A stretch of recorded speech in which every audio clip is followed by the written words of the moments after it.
안녕하세요. 동수대학교 학술연구교수로 있는 박홍서입니다. 오늘 여러분 만나 뵙게 돼서 대단히 반갑고 여러분한테 의미 있는 그런 수업이 됐으면 좋겠습니다. 오늘 먼저 제가 말씀드릴 부분은 이 미중관계에 있어서 미중관계를 어떻게 볼 것인가, 그 관점에 관련된 문제입니다. 그 미중관계를 바라보는 주류의 시각이 있고 또 그 주류의 시각을 비판적으로 해석하는 이런 관점이 있습니다. 오늘 제가 말씀드릴 부분은 조금 더 비판적인 입장에서 미중관계를 말씀드려 보려고 합니다. 제가 그 자료를 좀 준비해 왔는데요. 먼저 그 요약이 있습니다. 제가 오늘 드릴 말씀에, 1강에서 드릴 말씀에 그 요약 부분을 그림으로 정리를 해봤습니다. 먼저 미중관계, 우리가 흔히 듣는 미중관계, 언론에서 나오는 미중관계, 그 다음에 여러 연구자님들이 얘기하는 이 미중관계는, 의식하든 의식하지 못하든 국가 중심적인 이러한 기본 전제를 딛고 있습니다. 그것이 이제 첫 번째 그림인데요. 이 화면의 왼쪽 그림이죠. 국가 중심적인 관점입니다. 그래서 기본적으로 이 국제정치는 애너키, 무정부 상태라는 거죠. 이 무정부 상태 속에서 국가와 국가가 존재하고 이들 국가들이 국가의 생존 그리고 이익을 위해서 자신들의 힘에 의탁을 하는, 자신들의 힘에 의탁을 하든지 아니면 다른 국가와 동맹 관계를 맺고 이 무정부 상태 속에서 국가 생존과 이익을 추구한다. 이러한 것이 이제 국가 중심적인 관점이고요. 일반적으로 이제 주류의 관점이라고 할 수가 있겠습니다. 미중 관계도 이러한 그 국가 중심적 관점에서 많이 이제 얘기가 되는 것이죠. 그래서 미국이 이 무정부적 이 국제 관계 속에서 패권 국가고요. 그다음에 중국은 빠르게 부상하고 있는 도전 국가고, 그래서 미국과 중국 관계가 갈등적일 수밖에 없다. 이런 것이 이제 일반적인 시각들이고 언론이나 많은 연구자들이 이렇게 주장을 하고 있는 것입니다. 근데 이러한 시각들이 정답이라고 할 수는 없습니다. 이것은 하나의 관점이고요. 근데 문제는 뭐냐면 이러한 관점이 너무 이제 그 파워를 갖고 있다는 것이죠. 그래서 이러한 관점이 무의식적으로 우리들한테 이제 일종의 강요가 되고 우리들은 그것이 이제 진리인 것처럼 받아들이게 되는 것입니다. 그런데 이것을 조금 더 비판적으로 보고 조금 더 전복적으로 본다면 이제 그 오른쪽 그림에서 나오는 것처럼 좀 다른 관점에서 볼 수도 있겠다. 그래서 좀 다른 관점이라는 것은 국제정치는 무정부 상태가 아니라 정부가 있다. 근데 그것이 어떤 명시적인 정부가 아니라 바로 캐피털리즘, 자본주의라는 이러한 그 국가들의 어떤 행동 양식들을 규정하거나 결정하는 그러한 메커니즘이 있다는 것이죠. 이렇게 보면 단순히 무정부 상태 속에서 국가 충돌이라는 관점과는 좀 다른 관점이 보일 수가 있겠고요. 미중 관계도 마찬가지입니다. 단순히 패권국가 미국, 그 다음에 도전국가 중국, 이 양자 간의 갈등, 대립, 혹자는 패권 전쟁까지도 얘기하는데 그것은 무정부 상태라는 기본 전제가 깔려있기 때문에 그렇습니다. 그러나 무정부 상태가 아니라 말씀드렸듯이 자본주의라는 중심, 기제가 있고 미국과 중국이 자본주의, 캐피털리즘이라는 것에 의해서 규정이 된다거나 그들의 행동 양식들이 결정이 된다면 미중 관계가 그렇게 갈등지향적, 대립지향적 이렇게만 보일 수는 없다라는 것이죠. 나중에 더 이제 자세하게 말씀을 드리겠지만 미국이 이 2차 대전 이후에 국제 자본주의 질서를 만든 국가고요. 그다음에 중국은 그 안에서 개혁 개방기 중국은 가장 수혜를 본 이런 국가입니다. 그렇기 때문에 미국이든 중국이든 이 자본주의 국제 질서라는 이 논리를 뛰어넘을 수가 없는 것이죠. 사실 이런 관점에서 보면은 좀 전에 말씀드렸던 국가 중심적인 관점과는 상당히 다른 관점이 보이고 미중 관계도 갈등 지향적이 아니라 조금 더 상호 보완적인 그런 관계로 우리가 볼 수가 있겠다라는 것이죠. 자, 관점이 하나가 더 있습니다. 그것이 뭐냐면 이제 이 화면에서 제가 이제 정리해 놓은 그림이고요.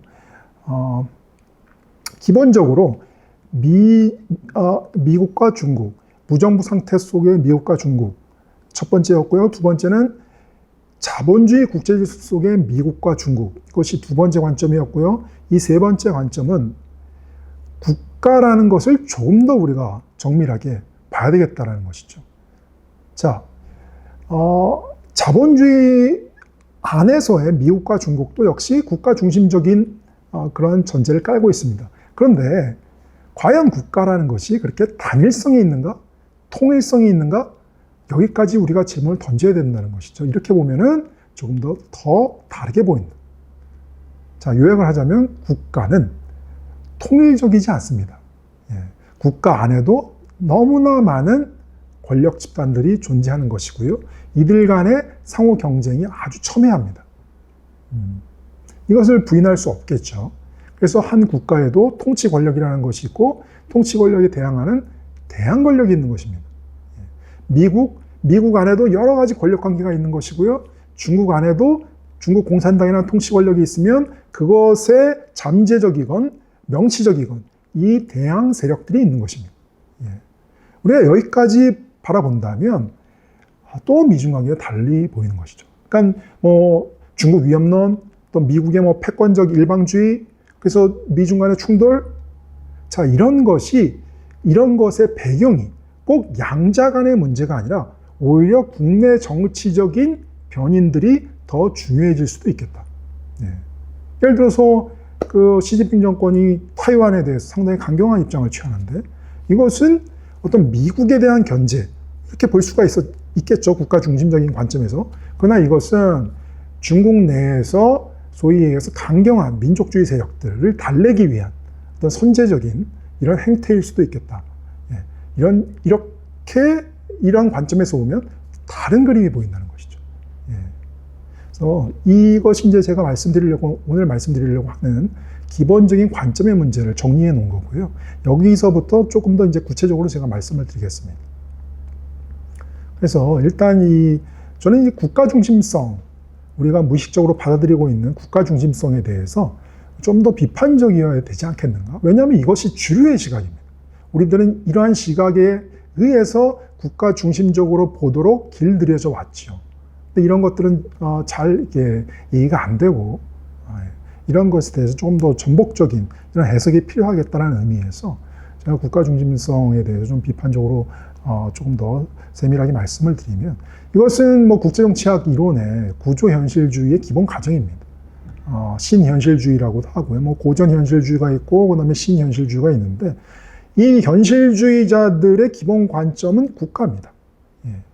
그리고 아까 전에 말씀드렸듯이 이 국가 위에 국가가 없습니다. 세계 정부나 이런 것이 없습니다. 국내 정치에는 이 만인대 폭력을 제어하기 위해서 정부라는 게 생겼잖아요. 이게 토마스 홉스가 그렇게 얘기했는데 국제 정치에는 그런 게 없다는 거죠. 그래서 오직 국가만 있고 국가는 단일체고 그래서 국가들은 이 무정부 상태 속에서 생존을 위해서 서로 경쟁할 수밖에 없다. 이런 것이 이 현실주의의 기본 가정이고요. 그 다음에 구조현실주의는 이제 미국 국제정치학계의 지배 이론이죠. 그래서 이러한 이론들이 전 세계로 이제 학술 네트워크를 통해서 이제 확산되고 유통시키는 겁니다. 한국에서도 미국에서 이렇게 구조현실주의 이런 것을 이제 배우고 한국 와서 이런 것을 또 유통을 시키는 거죠. 그렇게 국가 중심성이 우리가 알게 모르게 우리의 시각을 지배하게 되는 겁니다. 그래서 국제정치의 무정부 상태, 국가 간 만인의 투쟁. 그래서 여기서 살아남기 위해서는 나의 힘, 자주. 그리고 살아남기 위해서는 제일 중요한 것은 역시 파워, 힘이죠. 힘이 있어야 살아남는다는 것이죠. 그래서 이들이 보는 그 전쟁의 원인도 단순해 보입니다. 세력 균형이 붕괴되면 전쟁이 일어난다. 그러니까 미중 간의 전쟁, 미국과 중국 간의 세력 균형이 붕괴될 때 전쟁이 일어날 수 있다. 이런 시각이 있고요. 또 뭐 세력 전이 이론, 이 현실주의 내의 또 하부 이론이라고 볼 수가 있겠는데, 세력 전이 이론자들은 미국과 중국의 힘이 엇비슷해질 때 뭐 전쟁이 일어날 수도 있겠다. 다른 뭐 조건들, 부수적인 조건들이 있지만 기본적인 이제 논리는 이렇습니다. 결국 핵심은 파워다, 힘이다. 그러니까 당연히 전쟁을 막기 위해서, 중국의 도전을 막기 위해서는 당연히 미국의 힘을 키워야 되겠고 동맹관계를 강화해야 되겠고 이런 것이죠. 그래서 미국이 90년대 후반부터 뭐 일본, 미일 동맹을 강화하고 뭐 한미 동맹을 강화하고 이런 것들이 이제 이러한 세력 균형론, 이런 현실주의적인 처방인 것이죠. 뭐 대표적인 뭐 여러 가지 이제 이런 얘기들을 하는 학자들이 뭐 있습니다. 뭐 케네스 월스나 미오샤이머나 길피나 오간스키 대표적인 학자들이고요. 자, 이제 좀 더 이제 비판적인 제가 이제 그 얘기를 좀 드리면, 국가 중심성, 그러니까 이런 뭐 현실주의 이론이 갖고 있는 국가 중심성에 저는 일종의 신화다라고 보여집니다. 근데 이것을 우리가 이제 무의식적으로 받아들이게 되는 것이죠. 첫 번째, 국가가 과연 단일한가라는 문제가 있습니다. 국가가 과연 통일적인가? 이런 문제가 있죠. 아까 전에도 말씀드렸듯이 국가 내에는 여러 가지 권력 세력들이 상호 경쟁을 하게 됩니다. 그런데 이 현실주의적 관점은 이런 것들은 다 이제 사장을 해버리죠. 그냥 국가는 하나의 통일체고 그 국가가 다른 무정부 상태 속에서 다른 국가와 대립 혹은 협력, 권력관계를 권력관계 무수히 많겠지만 대표적으로 뭐 정치적으로 보면 역시 통치 권력이겠고 그것에 저항하는 대항 세력이 있겠고요. 자, 두 번째는 국가의 공리성 신화입니다. 국가가 과연 공리적인 집단인가? 만인의 행복, 다수의 행복을 위한 집단인가? 이런 문제도 우리가 조금 의문부호를 좀 찍을 수가 있겠죠. 가장 좋은 것은 정말 국가가 공리적이면 만인의 행복을 위한 그런 조직이라면 그것이 가장 이상적이겠죠. 그러나 현실적으로 우리가 보면 사실 정권이 바뀔 때마다 그 정책도 확확 변하고요. 그 다음에 정권이 어떤 정권이냐에 따라서 그 정권이 내놓는 정책의 수혜를 받는 집단들이 다릅니다. 이런 것만 봐도 국가라는 것이 과연 공리성이 있겠는가? 그 다음에 어떤 정책을 내놨을 때 그것에 반대하는 또 너무나 많은 사람들이 있고요. 이런 걸 보면 이 공리성 자체도, 국가 공리성이라는 것 자체도 일종의 신화가 아닐까? 이런 의문을 던질 수가 있다는 것이죠. 자, 세 번째는 연결이 되는 부분인데요. 외적 우선성의 신화라는 겁니다. 그러니까 국가가 통일적이고 국가가 공리성이기 때문에 결국 대내적인 이런 권력관계, 세력관계, 위협, 내부로부터의 위협 이런 것들은 다 어떻게 보면 은폐된다는 것이죠. 그래서 항상 뭐 예를 들면 대한민국의 위협은 북한, 대한민국의 위협은 중국, 이런 시각이 있는 겁니다. 그런데 사실 통치 권력의 관점에서 보면 내적이라는 것이 있고 외적이라는 것이 있습니다. 어떤 것이 더 위협적일까? 이것은 우리가 좀 한 번쯤 고민해 봐야 될 문제라는 것이죠. 항상 통치 권력들은 외적만을 강조하는데 사실 통치 권력한테는 내부로부터의 위협, 내적이 더 위협적일 수도 있다. 이러한 의문을 던질 수가 있는 것이죠. 사실 이러한 얘기들은 많은 어떤 그 사례나 연구자들이 이미 다 얘기를 했었던 것이고 우리가 직관적으로도 알 수 있는 이런 부분입니다. 마키아벨리, 동양의 산비자 다 그렇게 얘기했죠. 군주한테는 외적이 있고 내적이 있고 그래서 이 적대적인 이런 세력을 다 잘 통제해야 된다. 이런 얘기를 다 했습니다. 자, 선조 성중지변을 우려했다라고 했는데 이게 무슨 말이냐면 임진왜란이 발발했을 때 선조의 일성이 뭐였냐면 왜군을 걱정하는 하는 것이 아니라, 왜군의 직문도 걱정했죠. 그런데 그와 동시에 선조는 성중지변, 소위 말해서 조선 난민들의 난동을 우려했고 경계를 했습니다. 자, 이렇게 보면 선조라는 통치 권력한테는 왜군이라는 외적과 난민, 조선 난민, 막 도성을 불태우고 경복궁을 불태우고 이러한 조선 난민들도 역시 매우 위협적인 존재였다는 것이죠.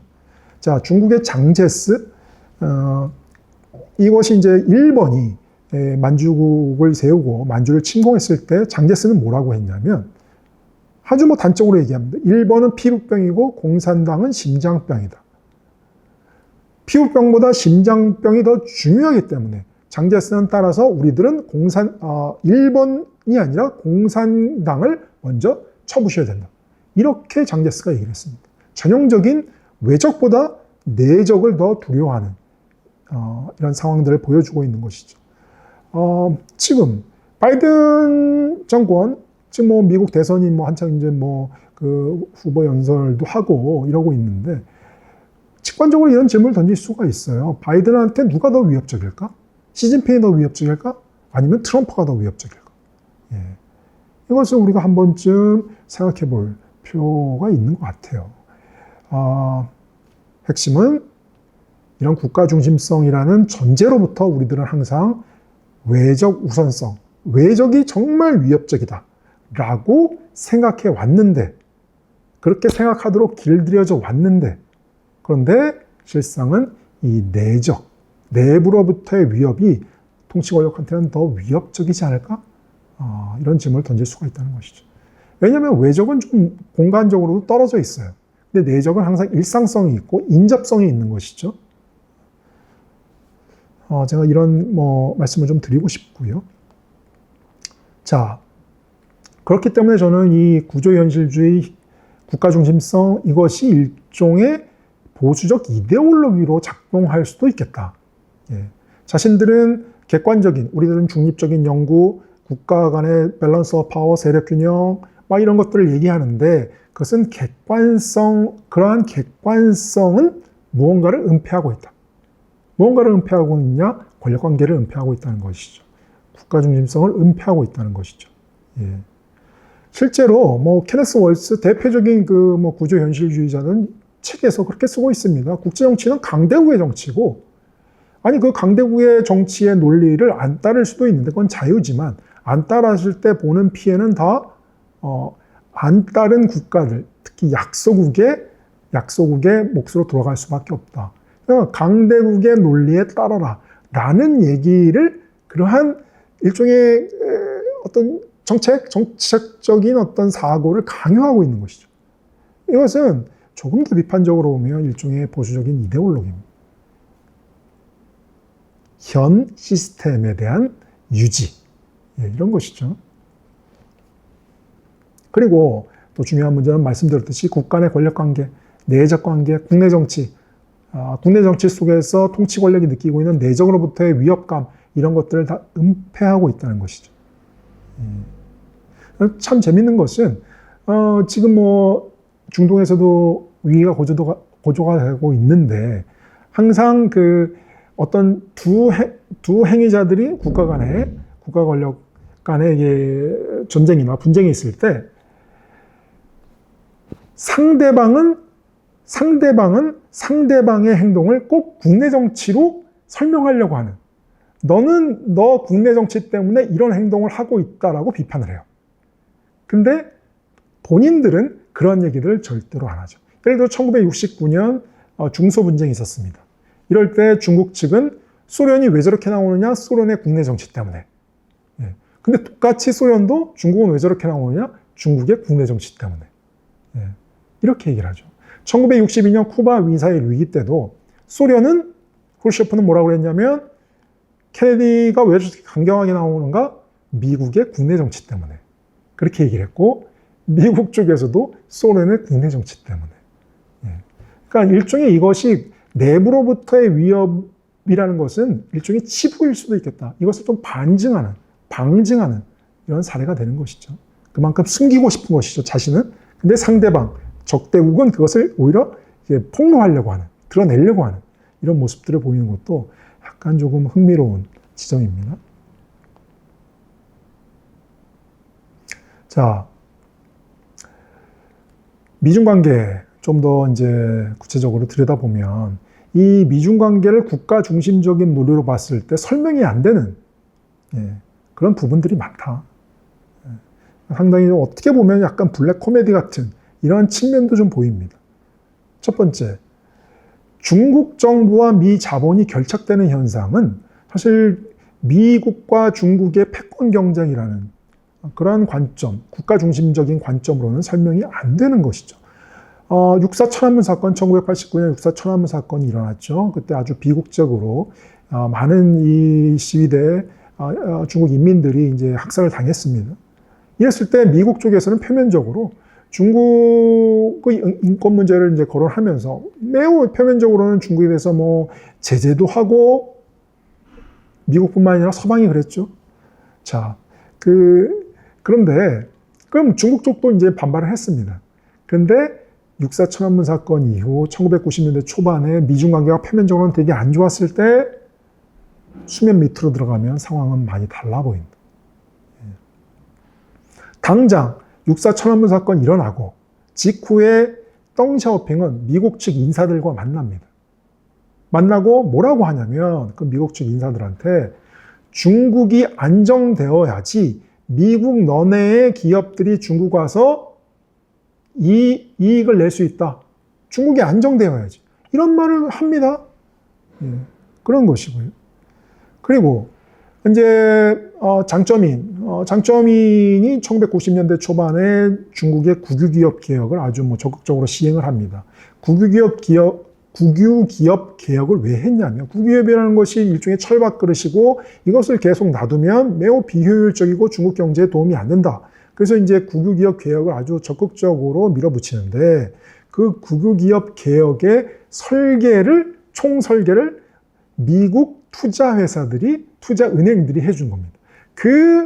JP 모건이나 이런 데죠. 이런 데서 이제 설계도를 짜주면 그 설계를 갖고 중국 공산당 정권이 중국의 국유기업 개혁을 하는 것이죠. 국유기업 개혁이라는 것은 결국 노동자들 자르겠다는 거거든요. 자, 표면적으로 보면 미국과 중국의 어떤 갈등, 대립 이런 것들이 계속 보도가 되고 그렇게 얘기가 되는데 수면 밑에서는 중국 공산당 정권이 미 투자은행, 아주 탐욕스러운 미 투자은행의 설계를 받아서 국유기업 개혁이라는 명목하에 중국의 노동자들을 해고시키는 겁니다. 중화인민공화국 헌법 제1조는 중국은 사회주의 공화국, 즉 노동자 국가라고 명시가 되어 있습니다. 그런데 그 노동자들을 대표한다는 중국 공산당이 미 자본과 연계돼서 결착돼서 중국의 노동자들을 해고하는 이런 상황들은 수면 아래 상황들이고 잘 알려지지 않았죠. 아이폰을 위해 죽다라는 책이 있습니다. 이 책도 보면 비슷한 맥락입니다. 미국 대표적인 IT 기업인 애플이 중국에 공장을 지어놓고 이제 아이폰을 생산하지 않습니까? 근데 이제 그 노동 환경이 열악하니까 노동자들이 막 파업도 하고 시위도 하고 그렇습니다. 그러면 이제 중국 공안이 들어가서 이런 질서를 잡고 노동자들을 억압을 하고 이러는 것입니다. 결국 중국 권력과 미 자본의 결착 관계가 여기서도 드러나는 것이죠. 블랙 코미디 같은 상황은 짜오리젠 이 중국 외교부 대변인이었죠. 아주 우스운 상황도 벌어졌는데 이 사람이 그 SNS에 미국이 계속 중국을 이렇게 막 제재를 하고 그러면 중국은 아이폰을 수입 금지할 수도 있다. 이런 얘기를 올렸어요. 그런데 그 올린 그 기기가 아이폰이었습니다. 중국 외교부 대변인이 자신의 아이폰으로 미국이 계속 중국에 대해서 제재를 하면 아이폰을 수입 금지 시킬 수도 있다. 이런 얘기를 하는 것입니다. 이게 블랙 코미디죠. 그리고 2023년에 이제 그 바이든과 시진핑 정상회담을 했는데 그때 이제 그 오찬 자리에 미국의 대표적인 CEO들이 다 몰려왔죠. 그래서 뭐 그런 신문 기사도 있었는데 이 주빈 자리, 그러니까 그 시진핑과 같이 앉을 수 있는 이 자리에 그 앉기 위해서 뭐 몇 천만 원. 근데 그것을 기꺼이 다 지불을 하고 거기 앉으려고 미국의 대표적인 이 CEO들이 몰려오는. 자, 이런 거를 보면 단순히 미중 관계가 패권국가 미국, 도전국가 중국, 양자 간의 투쟁, 갈등, 대립 이렇게만은 볼 수가 없겠다. 그것은 너무나 피상적이고 너무나 표면적인 그림일 수도 있겠다. 이런 시각이 가능한 거죠. 물론 제가 드리는 말씀이 정답이라는 소리는 아닙니다. 이것은 하나의 관점인데 이렇게 보는 관점이 주류의 관점보다 덜 말해져 왔던 것이고 우리들한테는 생소한 거죠. 예. 미국 정부의 이중적인 행태와 자본, 이것도 비슷한 맥락입니다. 클린턴, 힐러리 클린턴의 남편이었고 90년대 초반에 집권했었던 빌 클린턴. 맨 처음에 이제 빌 클린턴은 천안문 사건 이후에 중국의 인권 문제를 계속 때리면서 그래서 집권을 한 겁니다. 부시 정권의 어떤 대중국 정책이 너무 유약하다. 아니 중국이 이렇게 막 인민들 막 억압하고 그러는데 이거에서 왜 얘기를 잘 못하느냐. 이런 거를 계속 팔아갖고 집권을 했어요. 사실 93년에. 그러면서 초반기에는 중국의 인권 문제와 그 다음에 그 최애국 대우 이거 연계 정책을 수행했습니다. 근데 그걸 딱 1년밖에 수행을 하지 않았어요. 94년 5월 달인가요? 그때 전격적으로 이 철회를 선언하죠. 더 이상 중국의 인권 문제와 이 최애국 대우 연계한 것을 우리는 철회하겠다. 근데 그 이유가 흥미롭습니다. 그 이유는 한마디로 그럽니다. 미국의 국가 이익을 위해서. 여기서 미국의 국가 이익은 바로 미국 경제 이익이겠죠. 중국 시장을 절대로 포기할 수 없는 것이죠. 자, 인텔 CEO 이렇게 얘기합니다. 최근에 얘기해요. 바이든 정권이 뭐 반도체 규제 막 하고 이러니까 대놓고 이렇게 얘기합니다. 중국은 세계 최대 시장이고 인텔의 가장 중요한 시장이다. 예. 그 다음에 미 반도체 산업협회장 더 직설적으로 바이든 정권의 대립각을 세우고 있는 것이죠. 중국은 우리의 최대 시장, 국가 안보는 정부의 일이지만 그것이 어떤 상업적 충격을 줄지는 고려해라. 예. 그러니까 바이든 정권이 너무 오버하는 거 아닌가 이런 얘기들을 하고 있는 것입니다. 그 다음에 미중 디커플링이라는 얘기들을 많이 하죠. 그래서 뭐 신문지상에도 많이 나왔고요. 특히 트럼프 때 이제 디커플링 용어가 나오면서 뭐 언론, 그 다음에 연구자들도 또 이 개념이 일종의 유행처럼 번져갖고 막 얘기를 했는데, 자, 미중 디커플링이 그렇게 막 얘기가 되는 상황에서도 2022년 미중 무역 관계가 사상 최대치를 찍었습니다. 이런 거는 어떻게 설명할 수 있을까요? 단순히 국가 중심적인 시각으로는 설명이 안 된다라는 것입니다. 자, 저는 그래서 국가가 아닌 통치 권력의 관점에서 봐야 되겠다. 국가는 말씀드렸듯이 통일성, 공리성, 외적 우선성 이런 것들은 문제가 분명히 있기 때문에 국가의 관점이 아니라 통치 권력의 관점에서 봐야 됩니다. 조금 더 우리가 정밀하게 보려면. 그래서 결국 통치 권력한테 중요한 것은 어떻게 지배하는가, 통치술, 통치 전략에 관한 문제다. 그래서 한 3가지 정도의 통치 전략으로 나눌 수가 있겠다. 법폭력, 쉽게 얘기하면 칼의 통치죠. 그 다음에 규율, 이념의 통치, 뭐 이런 것이죠. 뭐 사회주의 이데올로기 혹은 민족주의, 뭐 이런 이데올로기입니다. 그 다음에 이제 경제입니다. 소위 빵의 통치. 그래서 여기서 이제 자본주의하고 결탁이 되고 자본주의를 활용하는 것이죠. 뭐 프랑스 철학자 미셸 푸코가 이제 이런 얘기들을 많이 했고요. 그래서 이 3가지 전략이 뭐 아니면 도 그런 식으로 이제 구사되는 것은 아니고 상호 복합적으로 동시적으로 이제 구사가 됩니다. 그런데 이제 경제 통치, 소위 빵의 통치가 어떻게 보면 가장 세련된 통치죠. 왜냐하면 법폭력이나 칼의 통치나 뭐 이념의 통치 이것들은 비용이 좀 많이 듭니다. 특히 뭐 폭력 통치는 내 손에 피를 묻혀야 됩니다. 그래서 그 통치 비용이 과대해지죠. 그런 것과는 달리 이 경제 통치, 빵의 통치는 그 피통치자들이 스스로 통치하게 만드는 이런 측면에서 통치 비용이 크지 않고요. 그래서 시기적으로 보면 이 빵의 통치가 가장 나중에 이제 등장하는 그런 뭐 상황들을 볼 수가 있겠고요. 자본주의 통치 권력의 연계가 바로 이러한 통치 전략이라는 측면에서 우리가 이해할 수 있겠다. 쉽게 얘기하면 통치 권력은 더 자신의 권력을 유지 강화하기 위해서 자본을 이용한다는 것이죠. 그래서 이제 그 경제 통치 전략의 사례들을 좀 보시면 이 빵의 통치죠. 중국의 개혁 개방 전형적인 저는 이 경제 통치 전략, 빵의 통치 전략의 전형 사례라고 봅니다. 마오저똥 시기 때는 폭력이나 규율을 수단으로 해서 인민들을 통치했습니다. 개혁 개방기 중국, 덩샤오핑은 이 통치 전략을 전폭적으로 바꾼 거죠.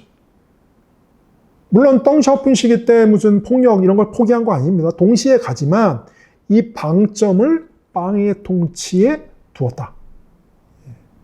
이미 이 덩샤오핑의 이런 그 경제 통치는 이미 1950년대, 60년대 그가 이미 얘기했던 겁니다. 그 리우 샤오치 당시 국가 주석이었죠. 그다음 덩샤오핑 50년대 이렇게 얘기합니다. 중국의 최대 모순은 더 이상 계급간 모순이 아니라 인민의 물질 문명에 대한 요구와 낙후된 생산주의 생산 간의 모순.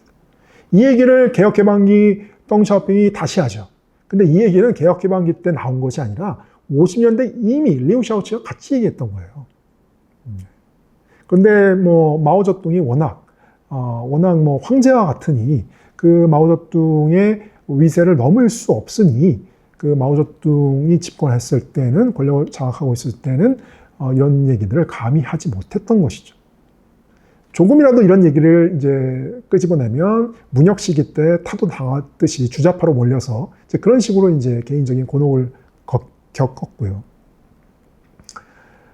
자, 개혁개방기 덩샤오핑이 또 이렇게 얘기합니다. 경제성장이 하락하면 당에 대한 대중의 지지가 약화되고 따라서 경제성장은 곧 정치 문제다. 조금 더 노골적으로 덩샤오핑이 경제, 자본을 활용해서 중국 공산당의 집권을, 일당 영도를, 일당 지배를 이제 유지하려고 하는 이런 것들을 조금 더 노골적으로 보여주는 거죠. 자, 중국뿐만이 아니죠. 뭐 다른 뭐 동아시아 사례도 비슷한 유사한 사례가 많습니다. 소위 동아시아 신흥경제, 박정희 모델, 장제스, 리콴유 공통점이 있습니다. 경제 발전을 통해서 권력을 유지, 강화하려고 하는 이런 전략들 저는 이제 부인할 수 없다라고 봅니다. 그 다음에 사실 조금 더 올라가면 메이지 유신 세력도 역시 근대국가 건설이라는 결국 경제 발전 뭐 이런 것을 통해서 메이지 유신으로 집권한 자신들의 권력을 정당화하고 유지하고 강화하려고 하는 그런 모습들을 보였던 것이죠. 자, 빵의 통치로의 전환이 법폭력 규율 통치를 완전히 대체하는 것은 아니라라고 말씀을 드렸고요. 대표적인 예를 들면 1989년 육사 천안문 사건 전형적으로 들 수가 있죠. 덩샤오핑은 개혁개방, 경제통치 전면적으로 바꿨음에도 불구하고 인민들의 저항이 사회의 저항, 내부로부터의 저항이 강해지니까 결국 끄집어낸 것이 폭력이었던 것이죠. 그래서 이 통치 전략은 이제 세 가지는 동시에 가고요. 근데 경제 통치가 상당히 유용하고 효율적이다. 통치 효율성에 매우 부합이 된다. 그런 측면에서 많은 통치 권력들이 경제를 활용해서 통치하려고 하는 이런 모습들을 보이고 있다는 것이죠. 자, 미국도 다르지 않고요. 미국이라는 국가는 사실 태생적으로 자본주의 국가고 미국의 통치 권력, 자본을 활용해서 영국으로부터 독립하고 그래서 이 독립 국가의 독립 그 세력들의 권력을 유지 강하려고 했던 이런 모습들이 아주 노골적으로 나타나고 있죠. 그래서 영국의 경제 개입에 대한 민중의 불만을 권력 획득 수단으로 활용했다. 그래서 뭐 그 이제 주요한 계급들은 친형 엘리트 집단으로부터 배제된 차상위 집단, 뭐 변호사라든지 신문 주필이라는 상인들이었고요. 그리고 이들은 이제 권력 획득 후에 중간 계급을 포섭해서 기층 세력, 뭐 인디언이나 흑인이나 노예나 가난한 백인이나 이들을 또 견제하는 때부터 이런 아주 그 전략적인 행태들을 보였고요. 미국 헌법, 이들이 만든 이 미국 헌법은 기본적으로 자본주의를 실현하겠다라는 의지의 표명입니다. 그래서 원래 이제 자본주의는 스스로 실현할 수 없기 때문에 국가라는 일종의 그 대리인들이 필요한 겁니다. 그래서 국가가 자본주의가 실현되기 위한 여러 가지 제반, 그 사회 간접 자본이라든지 인프라라든지 이런 것들을 만들어주는 것이죠. 그럼 미국이라는 국가가 원래 그랬고요. 헌법의 규정들이 바로 이런 것들을 다 규정해 놓고 있는 것이죠. 은행, 그다음에 신용 시스템을 수립하고 국채 발행하고 조폐, 과세 독점하고 우편 도로 특허권, 그다음에 미국은 여러 주가 뭉쳐 있잖아요. 여러 주가 자의적으로 어떤 경제적인 어떤 개입을 할 수 없도록 만들어. 그래서 이 미국 헌법에 대해서 그리고 미국 독립 주도 세력들한테 미국의 모든 어떤 기층 세력, 인디언, 흑인 노예, 가난한 백인 이러한 기층 세력을 제외한 거의 대부분의 세력들이 이 미국 독립 주도 세력한테 이런 헌법을 좀 만들어줬으면, 그리고 자본주의를 좀 실현해 줬으면 아주 열렬한 지지를 보냈던 이유가 이런 것이죠.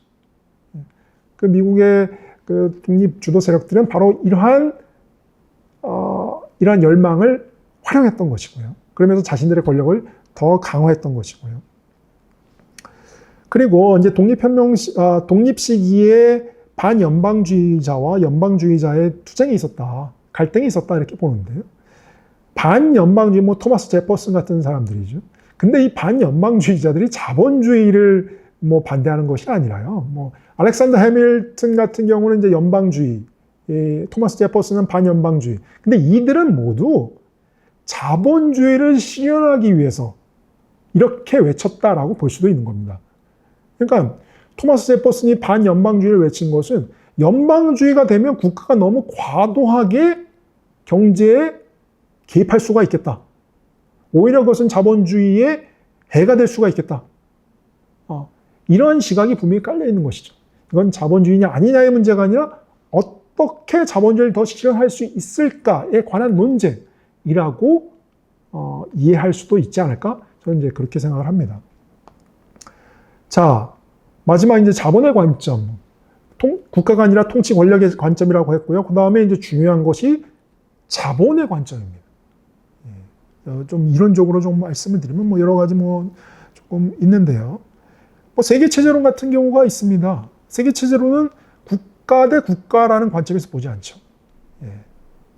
16세기부터 자본주의 세계 질서가 있었고요. 세계체제가 있었고, 이 안에 개별 국가들이 위치해 있는 겁니다. 개별 국가들 중심부에 있는 국가들이 있는 것이고, 주변부에 있는 국가들이 있는 것이고, 반주변부에 있는 국가들이 있는 것입니다. 국가들의 어떤 그 자율성, 이것들이 상당히 크다고 볼 수가 없는 거죠. 단순히 자본주의 세계 체제 속의 행위자에 있는 것이죠. 월러스테인, 대표적으로 이메뉴얼 월러스테인이 세계 체제론을 이제 주장했던 사람인데, 이런 책에 보면 이런 구절이 있어요. 자본주의 경제 내 국가들은 스스로를 특정한 생산 양식이라고 이름 붙일 자율성이나 독립성을 갖고 있지 않다. 이건 국가 중심적인 시각에서 보면은 좀 이해가 안 되는 이런 주장들이죠. 자, 실제적으로 보면 자본에 의해서 전 지구가 포획되었다. 이것을 과연 부인할 수 있을까라는 이제 문제를 좀 제기할 수가 있겠고요.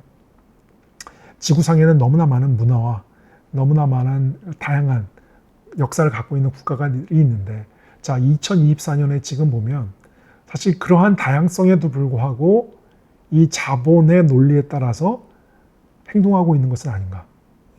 이러한 좀 생각을 해볼 수가 있다는 것이죠.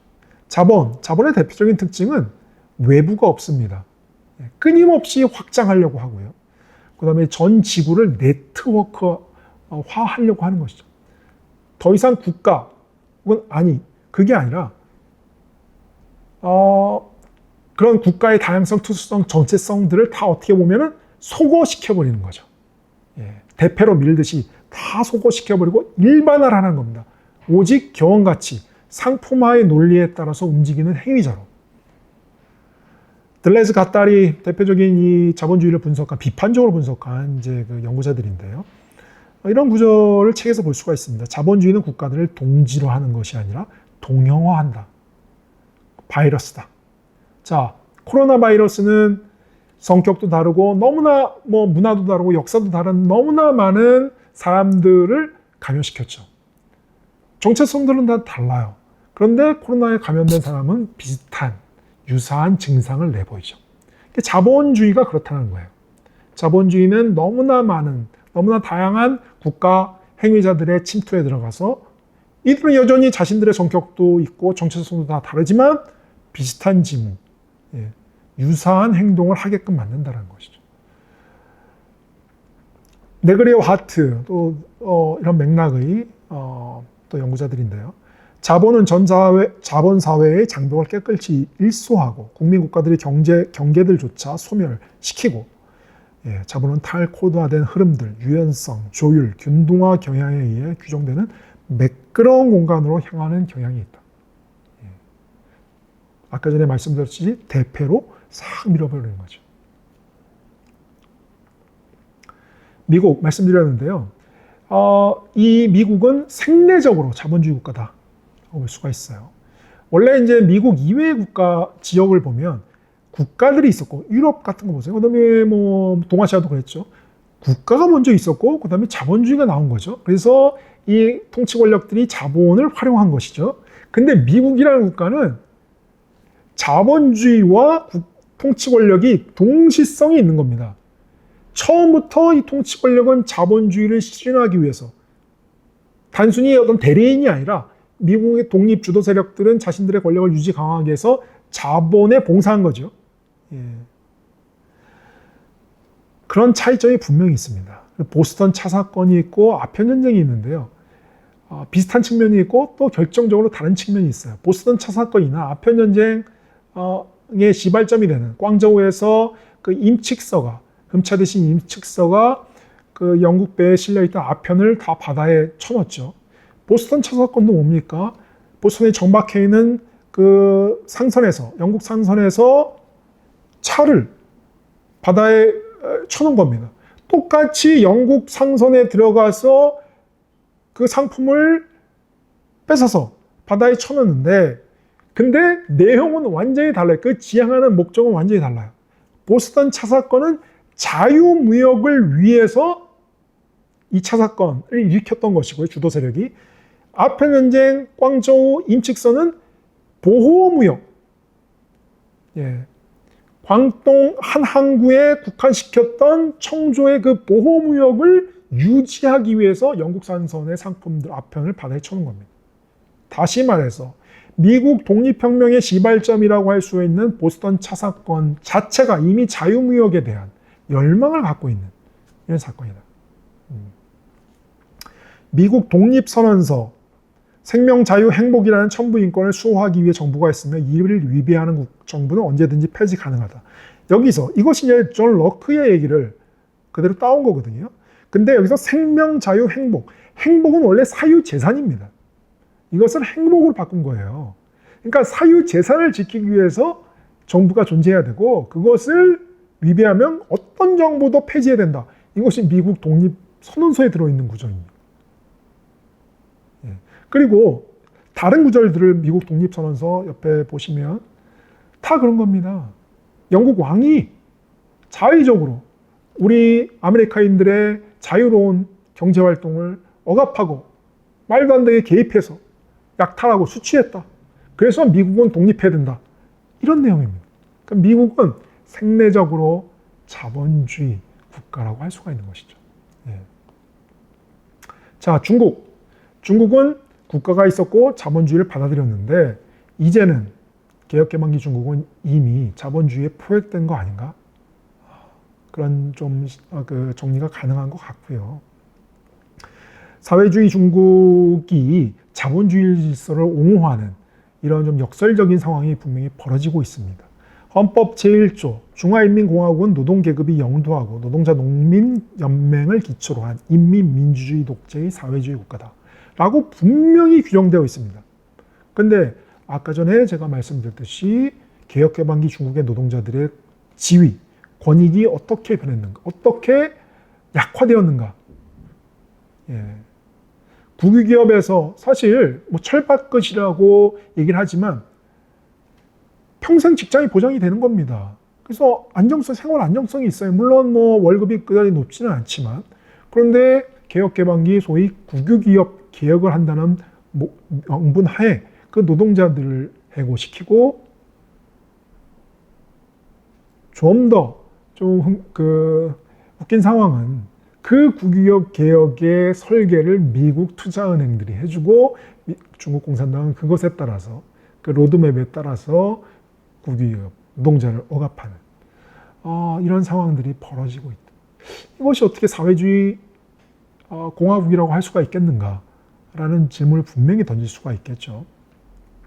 그 다음에 보호주의 무역에 맞서 자유무역과 다자주의 무역 시스템을 지켜야 한다. 이게 누구의 말이냐? 바로 시진핑의 얘기입니다. 시진핑은 국가주석과 동시에 중국 공산당 총석이죠. 공산당이라는 게 뭡니까? 칼 막스가 공산당 선언에서 부르주아 타파, 자본주의 타파, 사유재산 타파 이런 걸 외치지 않았습니까? 중국 공산당은 글자 그대로 공산당입니다.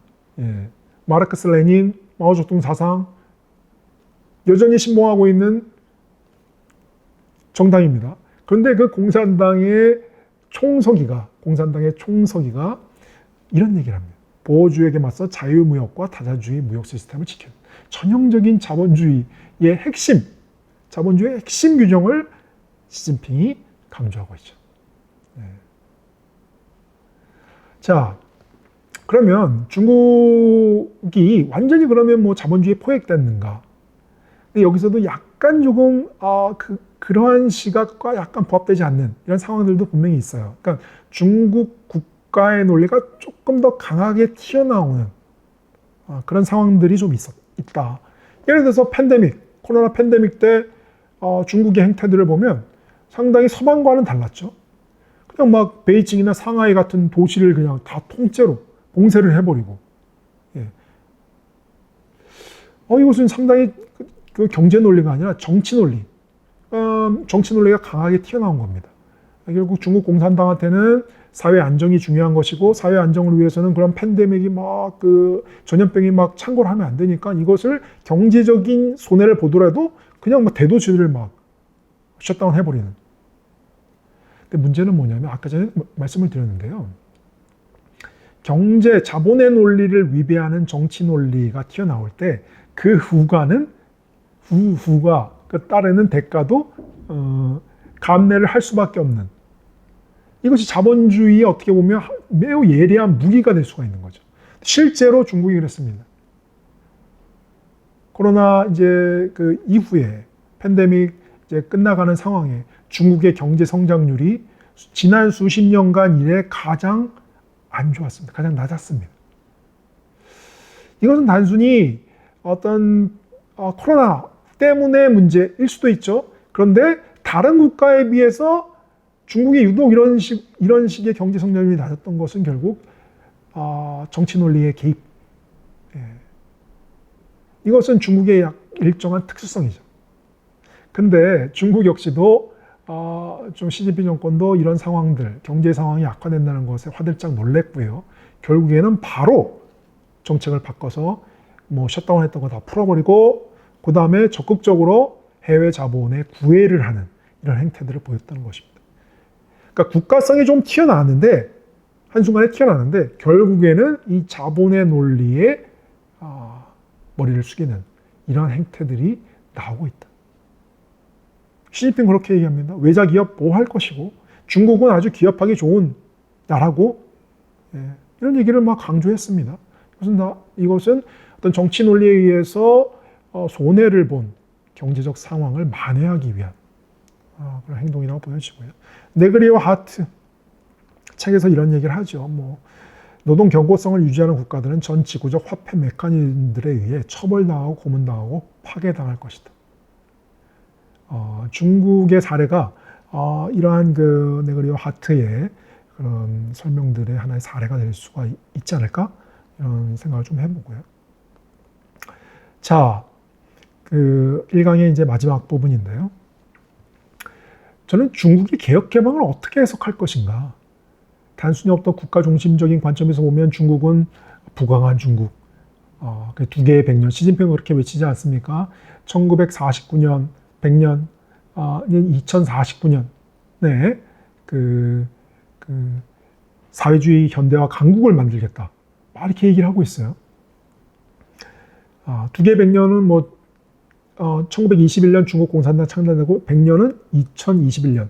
그때까지는 중진국 수준의 중국을 만들고 1949년 중화인민공화국이 수립됐고 그래서 2049년 100년 그때는 현대화된 사회주의 강국을 만들겠다라는 것이 이제 시진핑 정권의 목표인데 그 국가 중심적인 관점에서 보면 중국의 개혁 개방은 결국 사회주의 강대국을 만들겠다. 이러한 이제 목표에 따라서 이루어지고 있다라고 볼 수가 있는데 자본의 관점에서 보면 중국의 개혁 개방은 어떤 뭐 중국적 특색의 사회주의라기보다는 중국식 신자유주의가 아닌가. 아니 신자유주의적 이 조류의 중국 버전일 수 있지 않을까? 이런 생각도 가능하다는 것이죠. 신자유주의, 니오리버럴리즘이죠. 1970년대, 80년대 이제 그 사조가 나왔고요. 뭐 이 신자유주의를 상징하는 대표적인 정권, 뭐 영국의 대처, 미국의 레이건 정권인데 결국 이제 그 신자유주의가 나오게 된 배경은 케인스주의 그러면서 노동자들 복지 강화해주고 노동자들은 노동자이면서 동시에 소비자이기 때문에 이들의 호주머니를 두둑하게 해줘서 경제를 키우겠다는 것이 케인스주의 아닙니까? 근데 그렇게 되다 보니 결국 자본의 이윤율이 떨어졌고요. 그래서 반격을 하기 위해서 나온 것이 신자유주의다. 뭐 이런 시각들이 있어요. 뭐 저도 뭐 대체적으로 동의를 하고요. 그래서 신자유주의의 대표적인 특징들은 뭐냐면 소위 노동 유연성 강화. 뭐 노동 유연성 말이 이쁘게 표현한 것이지만 결국은 노동자 자르겠다는 겁니다. 억압하고 비정규직 양산하고 그다음에 효율성, 무한 경쟁시키고 이런 게 신자유주의적 경제 정책이죠. 자, 중국의 개혁 개방이라는 것은 이 전 세계적 신자유주의 사조의 중국 버전이 아닐까라고 이제 이해할 수도 있겠다.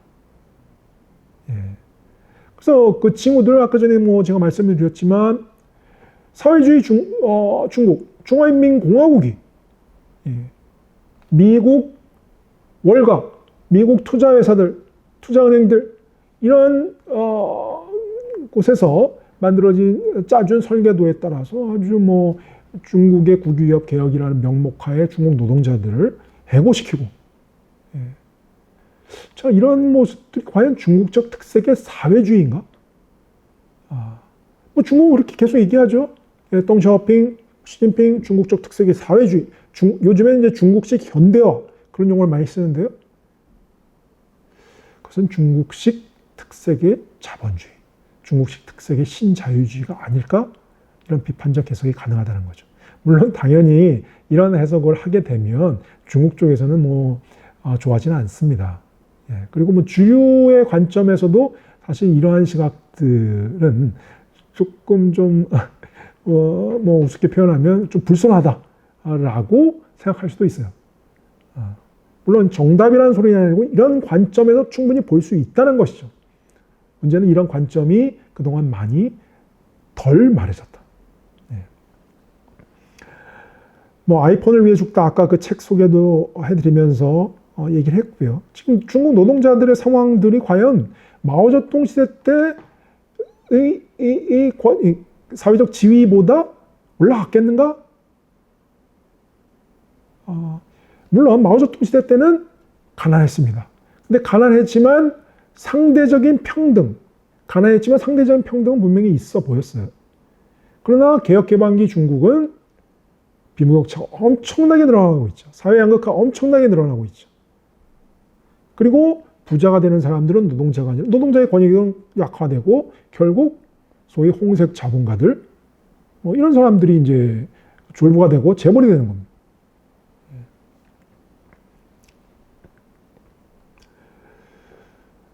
그리고 이제 덩샤오핑의 어떤 정치적인 특징, 덩샤오핑 이후 개혁개방기 그 중국 공산당 정권의 정치적인 핵심 목표라고 할까요? 그것은 사회 안정입니다.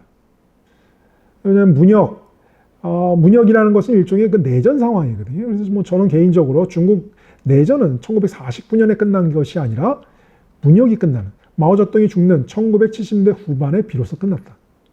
그렇기 때문에 덩샤오핑이라고 대표되는 이런 경제 통치를 하려고 하는 이 세력들한테는 경제적 안정을 위해서라도 사회 안정은 필수적이다. 문혁과 같은 내전은 다시금 재발되면 안 된다. 이런 것이 너무나 확고하고 이 사회 안정이라는 것이 일종의 이데올로기가 됐어요. 경화가 됐습니다.